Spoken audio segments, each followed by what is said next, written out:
The stage lights gleam, the choreography is flawless, the energy in the arena is absolutely electric. But then a split-second movement, a single fleeting gesture caught on camera. In an instant, the clips are slowed down, reversed, looped, and completely weaponized. The fandom goes silent, and the entire K-pop world is turned upside down. No, it really was. The headline across social media, "She regrets everything. The mistake that could end ITZY." Welcome to StarScope K-Report.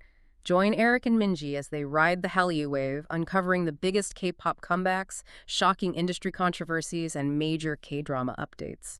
From internet-breaking rumors to historic chart milestones, we dive deep into the world of Korean entertainment.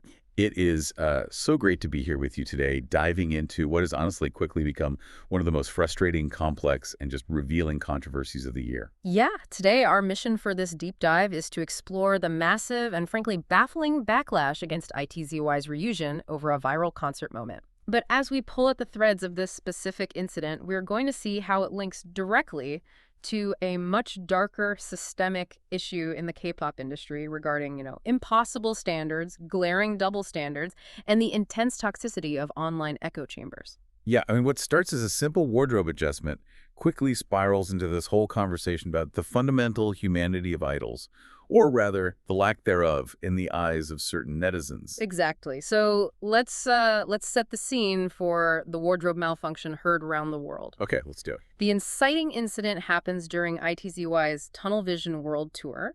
They are performing a massive concert in Bangkok. The energy is high, the heat in the venue is intense, and the girls are absolutely killing the choreography. As they always do. As they always do, right. So between songs, Ryujin briefly adjusts her stage outfit. She's wearing this very structured jumpsuit with shorts, and she makes a quick split-second adjustment. That's it. That is the entirety of the crime. And if you were just standing there in the arena, you wouldn't have even registered it. I mean, stage outfits are notoriously restrictive. Oh, yeah. They are built for visual impact, not comfort. Idols are sweating, they are executing high-impact dance moves, and fabric shift. Making a half-second adjustment is the kind of thing performers do 100 times a night without a second thought. Right, but we live in the era of smartphones and social media where every single micro-expression is archived. The video goes viral on X, formerly Twitter, and YouTube. But here's where it gets really malicious. Yeah. The clips weren't just shared in their original context, they were meticulously edited. Someone took the time to slow the footage down, reverse it, and loop it to make this brief, innocent adjustment look intentionally suggestive. Which is just so incredibly invasive and gross. It really is. They manipulated the frame rate to make it look like she was lingering, reaching deep into her pants. I mean, the fact that someone painstakingly edited this footage to sexualize a performer against her will, and then the internet decided to punish her for it. Yeah. It's absolute stand-level insanity. Yeah. The domestic reaction from K-nets, the Korean netizens, it was brutal. They labeled the action inappropriate, completely ignoring the context of a high-energy live show. The backlash was so intense and coordinated that Ryujin was basically forced into a corner. She had to go on an apology tour. Yeah. First, she addressed it on the fan messaging app Bubble, and then directly in a live stream to the fans, who are known as MIDZY. I want to look at her official statements because the details she shared are genuinely heart-wrenching. They really are. She explained that the jumpsuit was riding up way too high and it was causing genuine physical discomfort.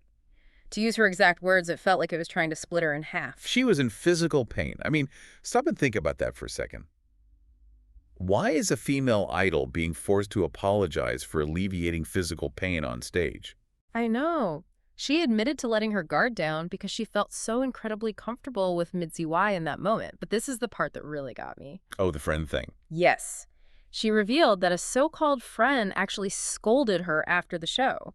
This person made her reflect on the incident and forced her to repeat 3 times that she would never reach into her pants in public again. That is... She even joked during the live stream, clearly out of pure embarrassment, that she'd bring scissors on stage next time to just cut the outfit. When I read that, I was seeing red. The gaslighting is off the charts. She's been convinced, even by the people within her own inner circle, that she is the one in the wrong here. Yeah. She's apologizing for being the victim of malicious, non-consensual sexualization. And the double standard here is blinding. Absolutely blinding. Male idols constantly adjust themselves on stage. Sometimes they blatantly grab their crotches as part of the official choreography, or they just fix their clothes if they are uncomfortable. They can literally scratch themselves in public, and nobody bats an eye. The fandom just cheers. Right. But Ryujin adjusts a painful jumpsuit, and she's forced to publicly repent like she committed a crime. Fortunately, international MIDZYs were furious, and rightfully so. They started flooding timelines with the unedited clips to fight the misinformation and defend her. I hear you, and the double standard is glaring, but let me push back for just a second, playing devil's advocate. Okay, go ahead. Isn't a performer's job, especially within the highly manufactured K-pop machine, to maintain the illusion of perfection on stage? Think about it like a magic show. If a magician drops a card, the trick is ruined, the illusion is broken. The audience paid for magic. Is the K-pop industry just ruthlessly protecting its flawless image at all costs, demanding that the magic never breaks? Well, that is exactly the argument the industry relies on, for sure. Right. They want these idols to be immaculate products, porcelain dolls that never sweat, never itch, never feel pain, and never step out of line. Right. But the illusion of perfection shouldn't require stripping away someone's basic human dignity. Expecting a human body to not act like a human body in a physically demanding environment is a toxic framework that sets everyone up for failure. Well, Ryujin's jumpsuit scandal is just the tip of the iceberg. Coming up, we'll uncover the other scandals forcing ITZY to their breaking point and the impossible rulebook female idols are forced to live by. If you love staying updated on your favorites and decoding the wildest KT, make sure you're subscribed to StarScope K-Report. We've got even bigger scoops ahead. Because, honestly, Ryujin's week didn't get any better from there. It feels like she's been trapped in an endless loop of having to justify her existence to the internet. Which perfectly illustrates that this wasn't an isolated incident. The moment Ryujin apologized for the wardrobe malfunction, it was like there was blood in the water. Oh, totally. She was suddenly under a microscope and leading straight into a string of fabricated scandals. Let's break down the Minji pink cabinet incident. Yes, let's get into this. Ryujin and her bandmate Yeji were on a KBS YouTube show hosted by Minji. The KBS staff gave Minji a prompt about replacing the U in the Jang Kasil-yu lineup with Ming for Minji. Right, and for anyone who might not be deep into fourth-generation K-pop lore, let's define that term. Jang Kasil-yu is K-Netz's ultimate fourth-generation K-pop visual lineup. The ultimate lineup. It stands for IVE's Jangwon Young, aespa's Karina, NMIXX's Soleil, and ITZY's Yuna. Being part of that acronym is a massive point of pride for fans. It's like the Mount Rushmore of current K-pop visuals. Right. So the KBS staff essentially asks Minju this incredibly awkward question about taking Yuna's spot on that Mount Rushmore. Minju looked visibly uncomfortable because it's a trap of a question. Obviously. To cut the tension and save the host from squirming, Ryujin makes a lighthearted 2-second joke about it. Just friends teasing friends to keep the broadcast moving. And how did the internet react to a young woman trying to lighten the mood? With absolute vitriol. Solo sans, meaning fans who exclusively obsess over one single member and view the rest of the group as enemies, along with hypercritical K-Nets, twisted this 2-second joke into a massive, sinister narrative. It was crazy. They accused Ryujin of bullying Yuna and being jealous of her visual status. They trended hate tags, garnered millions of views on Malicious TikToks, and just completely tore her apart. And the worst part. Oh, what KBS did? Yeah. KBS actually used it as the clickbait title for the YouTube video before silently changing it when the backlash got out of hand. The pressure mounted until it forced Ryujin back onto Bubble to apologize yet again. She wrote that she spoke carelessly and promised to think more deeply before speaking in the future. But even this wasn't the end of it. Nope, of course not. Around the exact same time, she posted a funny meme on social media that said, "We are professionals. We only move when we're paid." It's a totally relatable joke about corporate working life. A joke that millions of people make every single day on Slack or to their coworkers. Exactly. But netizens decided this meant ITZY was having a massive financial conflict and a dramatic falling out with their agency, JYP Entertainment. I mean, the reach is astronomical. It spiraled so completely out of control that Ryujin had to issue another statement to clear up the rumors, clarifying it was literally just a meme she found funny and wanted to share to make fans laugh. If we look at the underlying mechanics of all this, what we are seeing is an industry-wide apology epidemic. It's not just Ryujin being targeted. The Korea Jungang Daily recently published a phenomenal piece on this exact phenomenon, highlighting how K-pop idols are constantly forced to apologize just to meet entirely impossible, contradictory standards. The historical and modern examples they give in that article are mind-blowing. Let's look at NewJeans Minji. Oh, the kalguksu incident. Yes. During a live stream in early 2023, she casually muttered to herself, "What is kalguksu?" which is a very common, traditional Korean noodle dish. She grew up studying abroad for a bit and genuinely just didn't know the exact dish they were talking about. And for a whole year, an entire year, she was harassed online for that one passing comment. Over noodles. Over noodles. Netizens formulated this bizarre conspiracy theory that she was faking a luxurious elite concept. They claimed she was pretending not to know common, everyday food to look wealthy, aloof, and superior to regular Koreans. Wow. It speaks to this intense class anxiety that netizens project onto these young idols. The harassment got so relentless that in 2024, she finally snapped back just a tiny bit on a live stream, frustratedly asking fans if they honestly thought she didn't know what noodles were. And guess what happened? The mob attacked her for having a quote-unquote hostile attitude. Exactly. Right. They forced her to write a formal Notes app apology letter over noodles, over the tone of her voice when defending herself against a year of harassment over noodles. It's exhausting just talking about it. The article also brings up ENHYPEN's Jake, who had to issue a formal apology for drinking Starbucks coffee during a live stream due to intense online boycotts related to the Israel-Hamas war. And to prove how deeply ingrained this is, the article goes back to 2013, bringing up the iconic second-generation girl group Kara on the NBC show Radio Star. That is such a vital example because it shows the structural power dynamics at play. Back in 2013, variety shows were practically the only way for groups to get mainstream public recognition. The MCs of those shows held immense power over an idol's career. Right. And on this specific episode, the male panel pushed the Kara members, specifically Kang Ji-young and Koo Ha-ra, way past their breaking points. Yeah, always hard to watch. They aggressively demanded they do a gyujo, which is acting overly submissively cute, a survival skill for female idols back then, and they repeatedly threatened to expose their private dating lives on national television. They pushed them so hard that the girls actually broke down crying on camera out of pure distress. And who had to apologize the next day? The girls. The group's leader, Han Sung-yeon, had to tweet an apology for their unprofessional attitude. It perfectly encapsulates the culture where the victim of the harassment or the person just existing normally is the one forced to bow their head because they made the powerful people, whether that's TV hosts or online mobs, uncomfortable. Now, I have to play devil's advocate here again, looking at this strictly from an agency PR perspective. Okay, let's hear it. The Jungyang Daily interviewed an anonymous K-pop agency insider who essentially said an apology is just the easiest and sometimes the only tool they have. It's crisis management. Right, just shut it down. Exactly. It silences the mob instantly. The insider argued that apologizing makes the attackers feel a twinge of guilt that they went too far, which disperses the anger. It's like throwing a piece of meat to a pack of hungry wolves so you can make your escape. I understand the brutal, cold calculus of that crisis management strategy, but at what cost?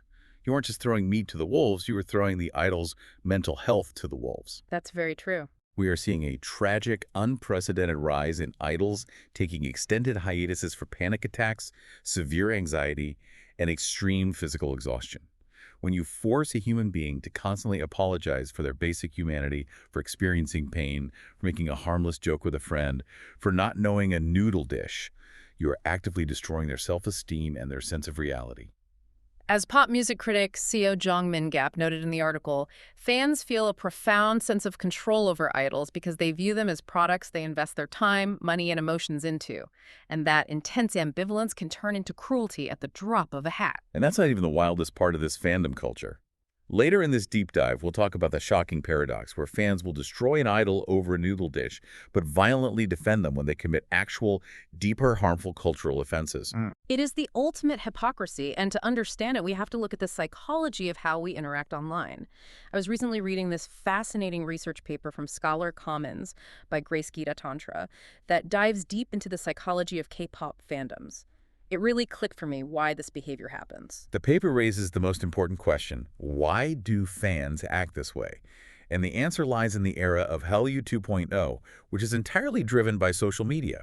Companies like Big Hit, which is now HYBE, and JYP built these massive, fiercely loyal global audiences by intentionally fostering intense parasocial relationships. Right. If you compare it to the first or second generation, fans today get unprecedented access. Oh, it's a completely different world. Through constant vlogs, behind-the-scenes content, and 3 a.m. bubble live streams, you see these idols in their dorms, barefaced, talking about their deep personal struggles. It creates this incredibly potent illusion of intimacy. You feel like you truly know them. It's like the idol industry created a hyper-interactive Tamagotchi.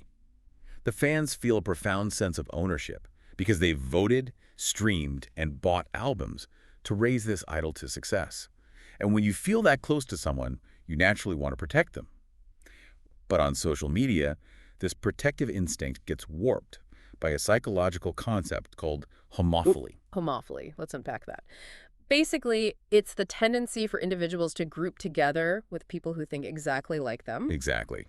On platforms like X or YouTube, the algorithm pushes fans into massive fandom echo chambers. And in an echo chamber, nuance goes to die. When people only converse with those who share their exact, fiercely loyal views, their ideologies become extreme.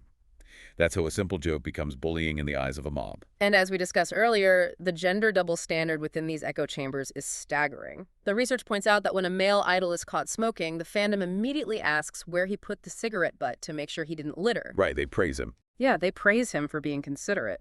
But when a female idol is caught smoking, society attacks her very existence, calling her dirty and ruined. Fortunately, we're finally seeing some legal pushback against these online mobs. The sources mention that Starship Entertainment, the agency for IVE, and Jang Won-young actually won a massive defamation lawsuit against the notorious YouTuber Sojang. For those unaware, Sojang is what the Korean internet calls a cyber wrecker. Basically, a content creator who builds a massive, highly profitable platform entirely by manufacturing and monetizing malicious rumors about idols. Right, and Starship secured over $74,000 in damages against her. It's a huge step for agencies actually protecting their artists legally rather than just forcing them to issue apologies to cyber wreckers. Definitely. But it also highlights this fascinating, deeply frustrating paradox of what the fandom echo chamber chooses to get angry about. They will digitally crucify an idol for adjusting her shorts or dating. But when her idol commits actual harmful cultural appropriation or insensitivity, the echo chamber violently defends them and promotes willful ignorance. Why do you think that double standard exists? I was thinking about it, and it feels like it comes back to that parasocial illusion we talked about. An idol adjusting her clothes to be comfortable, or, God forbid, dating someone, breaks the fan's illusion that the idol is perfectly pristine and entirely devoted to the fandom. Yeah, it shatters the fantasy. Exactly. But cultural appropriation doesn't threaten the fan's personal connection to the idol. It offends outside cultures. That is a brilliant way to look at it. The fans aggressively protect the idol from outside criticism to preserve their own happy romanticized bubble. Let's look at the specific examples from the Scholar Commons research. Okay. You have G-idol Soyeon on the competition show Queendom. While brainstorming a performance, she suggests doing an African style like a shouting tribal chief, mimicking stereotypical drum beats, and caps it off by proudly calling it ethnic hip. It was a blatant display of cultural ignorance and stereotyping, but did she face the kind of career-ending wrath Ryujin or Minji did? No. Her fans, the Neverlands, aggressively defended her across every platform. They told international fans to stop pushing Western political correctness on Koreans, they claimed it wasn't offensive, and completely silenced anyone who tried to educate them. The research cites other major instances, too. Red Velvet's Wendy doing a stereotypical black accent on television. Twice's Jihyo wearing a Native American costume and introducing herself as Indian Jihyo. Yeah, I remember those. When Black fans, Hispanic fans, or South Asian fans try to respectfully educate these idols on why these actions are historically hurtful, they are immediately labeled as antis or haters by the rest of the fandom. They get doxxed, harassed, and sent death threats by the very fans who claim their fandom is all about love and positivity. It's this blind loyalty where the idol can do no wrong, and anyone pointing out a genuine flaw is an enemy to be destroyed. The fans prioritize the idol's flawless reputation over actual accountability, learning, and growth. So when we look at all of this, the harassment over noodles, the double standards, the defense of racism, what does this all mean? Are K-pop fandoms just inherently toxic echo chambers? No, and that's the beautiful, endlessly contradictory nature of K-pop. Because when that massive, highly organized fandom power is directed towards something positive, it can literally change the world. We absolutely have to mention the historic moments where homophily was used for good. The BTS Army organizing the Match a Million campaign, raising $1 million for Black Lives Matter in a single day to match BTS's donation. Such a huge moment. Or K-pop fans teaming up with TikTok users to mass reserve tickets for a Donald Trump rally, resulting in a practically empty arena. An idea catches fire in the echo chamber, and millions of people mobilize overnight. And the research shows that when fans do respectfully push for accountability and break through the blind defense, companies actually listen. Exactly. The paper highlights Stray Kids' Hyunjin wearing a costume based on a character named Go Yoonhae, which, unbeknownst to him, was rooted in racist caricatures. Fans mass emailed JYP Entertainment. But instead of an empty meat to the wolves apology, Stray Kids posted a thoughtful, direct apology, acknowledging their lack of understanding and promising to do better. Or when YG Entertainment quietly edited a music video for Blackpink's How You Like, that after Indian fans pointed out the disrespectful use of the Hindu deity Ganesha as a floor prop. Right, they didn't fight back on that one. They didn't make a huge fuss, they just fixed the video. It proves that idols and agencies can learn and adapt. They are human, they make mistakes out of ignorance, not malice, and they can grow when fans treat them like adults who are capable of learning, rather than flawless gods who must be protected from all criticism. Hit that subscribe button so you never miss a deep dive into the real forces driving the Hallyu wave. Because as we've seen today, the shiny, flawless surface of K-pop hides some incredibly complex psychological and cultural currents. It really does. We hold these young men and women to a standard that no human being could possibly meet. We expect them to be perfectly relatable, yet entirely infallible. We want them to feel like our best friends, but we punish them the second they step out of the rigid, heavily policed boundaries we've built for them. So, I want to leave you with a final thought to mull over. Think about your own ultimate bias. Think about that idol you stream, vote for, and vehemently defend online. If you are demanding they act like flawless porcelain dolls rather than human beings who get uncomfortable in their clothes, make bad jokes with their friends, and need space to stumble, learn, and grow, are you really supporting them? Or are you just supporting the idea of them? True appreciation might mean letting the stars step off their pedestal so they can actually breathe. You've been listening to StarScope K-Report, where Eric and Minji bring you the stories shaping K-pop, K-dramas, and the global Hallyu wave.